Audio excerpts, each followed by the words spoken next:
for people that are new to just this Amazon thing generally, maybe you can highlight this a little bit more, but, I'm aware that there is Amazon FBA, and then of course there's Amazon FBA as a private label seller.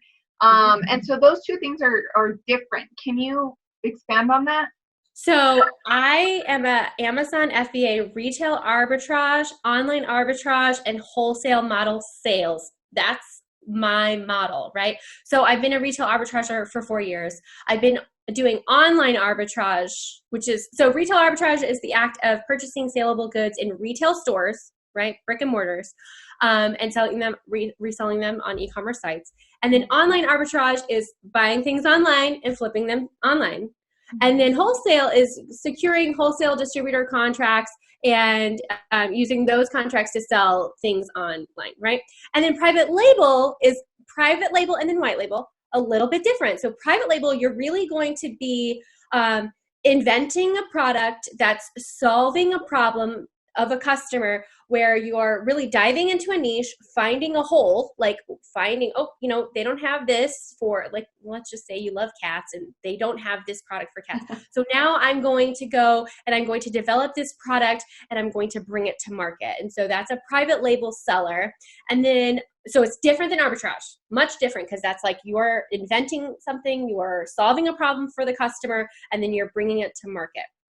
And then white label is a little bit different. You're already finding a product that's already made, and then you're perhaps rebranding it under your own brand and bringing it to market. So it's not, you don't have that whole development. So some private label sellers will start with white label, go into a niche, identify a problem, find an already product. Maybe you're repurposing it from one type, like maybe it's like a cup, but now you're going to repurpose it into a cat dish. I don't know, right?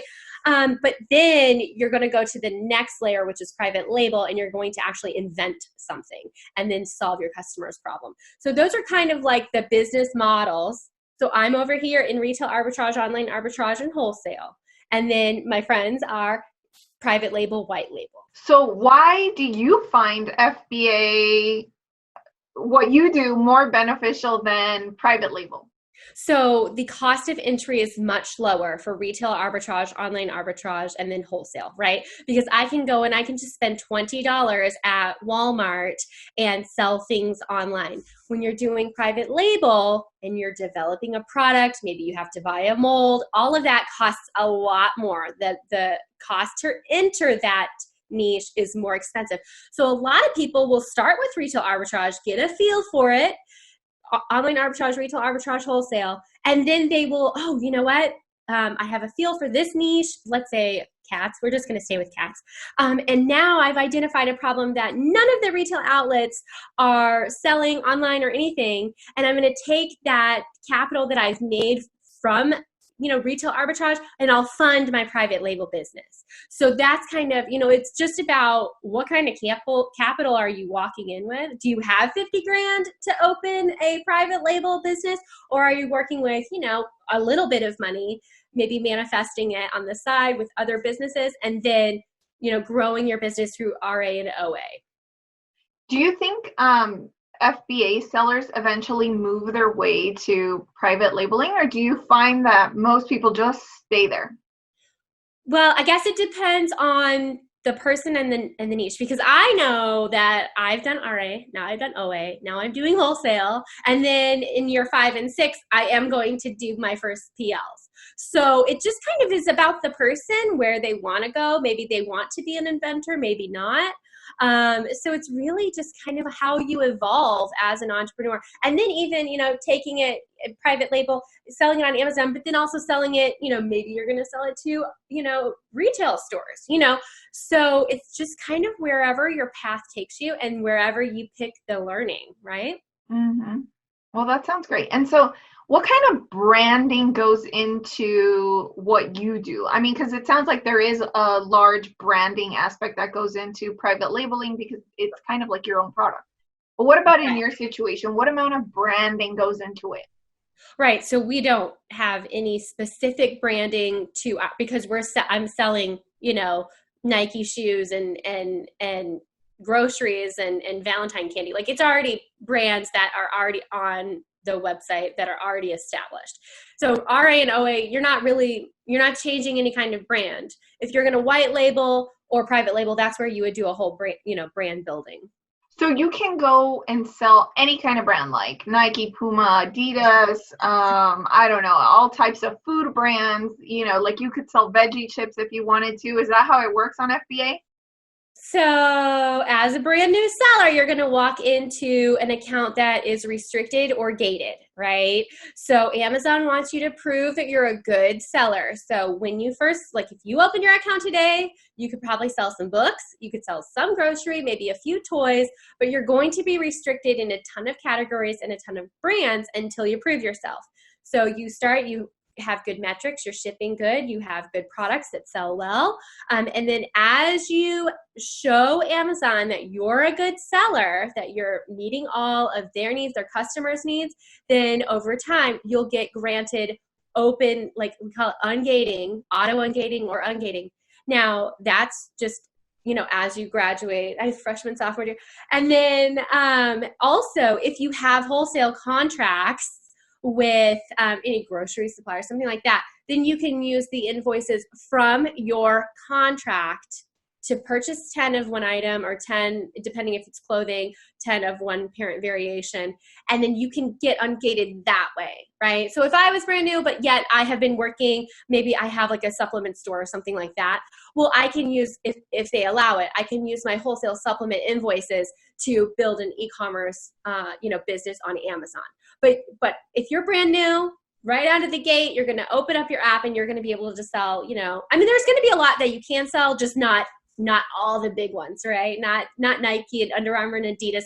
They're going to wait and give you permission after you've shown that you are a good business person. So how do you show that you're a good business person? Is that based on like a certain number of items that you sell, a certain number of brands that you sell? Is it over the course of a specific amount of time? How do you prove that? So over the course of at least 6 months, we there's no like high and dry. Like Amazon's not like, okay, on your 6-month birthday, you're going to have 30 things open, right? It's just kind of how they work because every seller is different, right? You might be selling one thing a week. The more you sell, the better your metrics, the more gates they'll open quickly.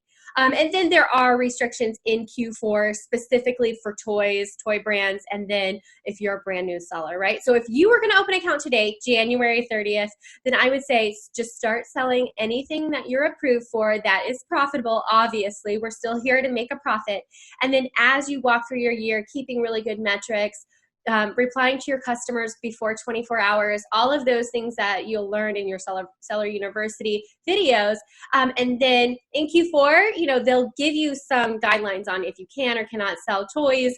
And then you'll know, or you can start by finding toy distributors now and getting ungated in specific brands so that when Q4 rolls around, you're welcome to sell those because that's, Barbie, Hot Wheels, all of that, all of that sells in Q4 for lots of money. So that's kind of how I like January because I like when I'm mentoring, it's really, I can prepare my students for Q4, which is when we all make the most money. Okay. So 2 more questions before we close out this podcast. One is, do you need to have an LLC or like some kind of established business entity before you dive in?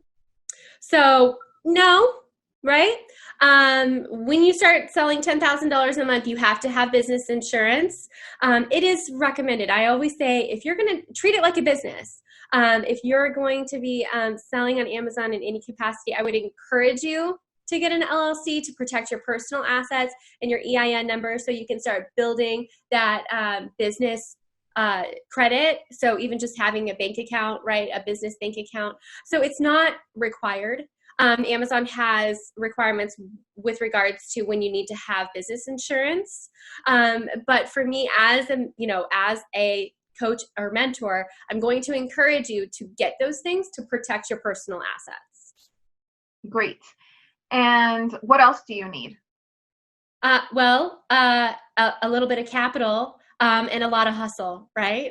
The main ingredient is the hustle. And then, of course, prepping materials. And, on my YouTube channel, I show you how to prep all the different items because you need to have it. It's going to a warehouse, lots of conveyors, lots of forklifts, all this stuff. So you need to pack your items specifically to what, if it's beauty, I'm definitely going to be bubble wrapping it, making sure that it's safe.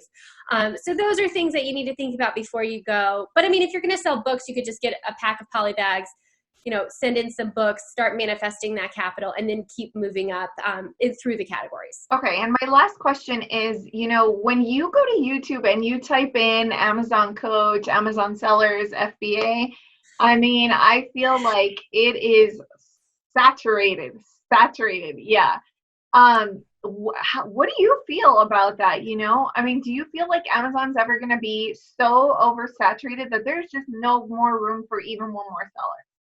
No, because e-commerce is growing, and it's growing exponentially every year. We see that, at the end of the year, the sales from brick and mortar to versus e-commerce. I'm not worried about that. I live in abundance, and I think that there is enough for everyone to find their niche and grow their business. So for me, it would be just trying to find the right mentor, the right coach, and the right resources. And before you ever buy any sort of course, to start asking others about it, right? Because I have people come to me that have spent thousands and thousands of dollars where they could have put that money into inventory. And just really, there's a lot of information that you can obtain with just your time and not spending a lot of your capital that needs to go into inventory. So no, I live in abundance. I think everybody can be successful, especially in e-commerce, because it's just growing like crazy. So tell everyone where they can find you, and tell us a little bit more about your course too, because I didn't ask you about that. Yeah. Okay. So Ladies of FBA, my name is Jess Hill. I'm on Facebook, Jess Hill, Ladies of FBA. I'm on Instagram, Ladies of FBA, YouTube. And on YouTube, I actually have my own private, my business partner and I have developed a mastermind group. And so on YouTube, it'll be under e-commerce empowerment. And so in October, we've been teaching these classes. We've been teaching retail arbitrage basics, retail arbitrage advanced. We've been teaching bundling, how to make your first $1,000 at TJ Maxx, Ross, and Marshalls. So we took all of our courses, all of our classes, and we still do one brand new class every single month. So in February, I'm like on the spot. We're going to be talking about outsourcing and hiring a VA, right? But we have all these we have how to sell on Etsy. We have all about Amazon meltables. So we put all of them in one private Facebook group. So it's e-commerce empowerment. And it's a paid group. It's less than $2 a day to join. And you can literally watch all of my previous trainings. I put in a learning unit every week, whether it's like a customer response template or, brand restriction list or how to get ungated, all of that. So I saw a need and everybody wanted more training. And so that's what we offer, e-commerce empowerment. And then, of course, my email addresses are ladiesofFBA@gmail.com and ecommerceempowerment@gmail.com. You can find me pretty much anywhere. Awesome. Do you have any questions for me? So I just wanted to say thank you. Thank you for the opportunity. Thanks for finding me on Instagram and giving me the opportunity to share my story, to share what we're doing in the women's empowerment, in entrepreneur space. And I just want to say thank you. It's been such a pleasure talking to you. Well, no, thank you for being on here. I think that anytime, I'm a mother as well.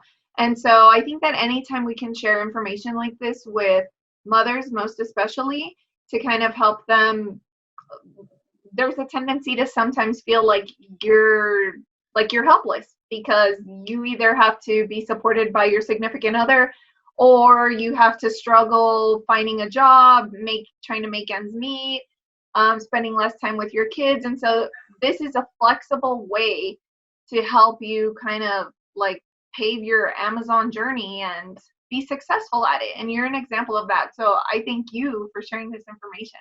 Thanks. And then just one more thing. So, a lot of us that are mothers, the reason that we do this is for our kids, because we can show them how to become a successful entrepreneur. So, with the flexible schedules and maybe autoimmune, whatever, but at the end of the day, I'm going to show my 4 kids how to build businesses and then they can be successful too.